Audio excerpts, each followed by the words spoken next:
Tapos na guys, oh.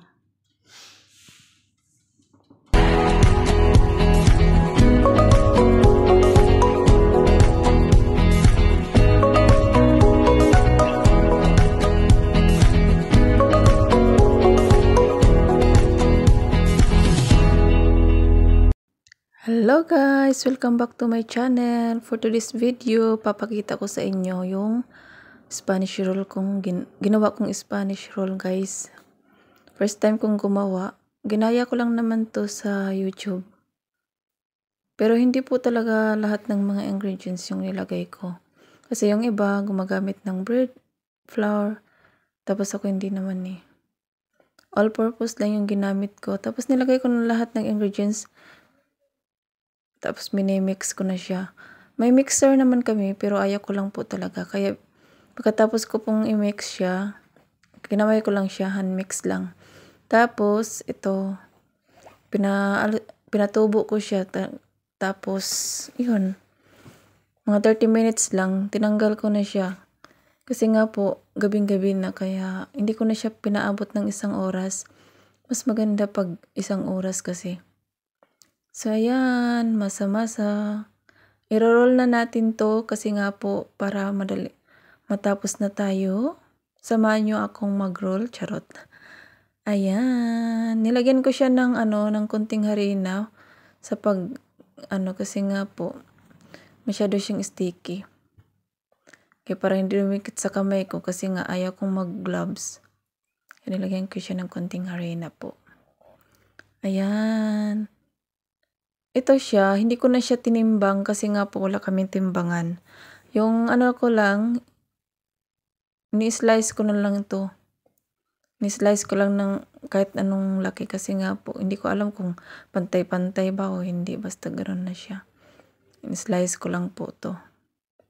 Hindi naman to negosyo eh. Hindi naman to pang negosyo kaya okay lang na kahit malaki, maliit. Pero kapag gusto nyong magnegosyo, kailangan talaga pantay-pantay. Para hindi kayo lugi sa ingredients nyo. Yan, i-slice na po natin. Samahan nyo po ako mag-slice.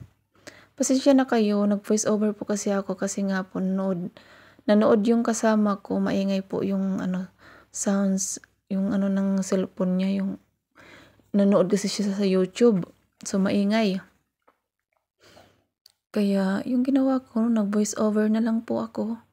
Para po hindi tayo ma-CPR. Madali kasing madetect ni YT kapag may tunog. So, mas okay na sana yun na nagsalita ako dito. Kaysa sa mag-voice over. Hindi ko talaga masyadong yung voice over. Kasi nga po, minsan nauna, minsan nahuli. Basta ganun na po. Ayan. May na-slice na tayo. Tapusin lang natin yan, tapos i-roll na natin isa-isa. Lagyan natin ng palaman, tapos i-roll. Masarap po siya kasi nga po, na-try ko naman tong kainin na. Sasabihin ko lang po sa inyo, masarap po talaga siya. Pero mas bit ko yung maraming palaman. Yung sa akin po kasi dito, ginaya ko lang yung palaman na sinabi doon, tapos yung 16 pieces kasi, tapos ginaya ko lang yung paglagay. Pero yung sa akin, kung gusto niyo pong maraming palaman, mas okay po talaga siya. Mas masarap talaga kapag maraming palaman. Ako kasi mahilig ako sa palaman kaya gusto ko maraming nilalagay. Ito naman hindi masyadong marami, 'di ba? Pero sa sunod kong gagawin siguro, gusto ko maraming palaman. I-double ko yung ko nito ng ingredients niya. So, ayan. Ganyan lang kadami yung lalagay ko. Kasi nga po, akala ko, siya, okay lang sa panlasa ko. Pero mas gusto ko talagang mas maraming palaman. Nasa inyo na po yun, kung gusto nyo ng palaman or hindi. Kasi kumakain naman tayo ng pandesal, parang lang. Pero mas bit ko talaga maraming palaman. So, ayan, ang na-roll ko, hindi po pare-pareho yung laki, pero okay na po yan. Tara, lutuin natin, ibibake na natin. Pero pinatubo ko muna to ng 25 minutes or mga 30 minutes, mga ganun. Pero 25 lang yung inano ko.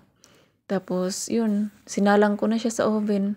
Alam niyo pa yung oven namin ay sira kaya nahihirapan po talaga akong mag-bake kasi po kailangan kong bantayan. Nasunog nga po ang baba nito, eh.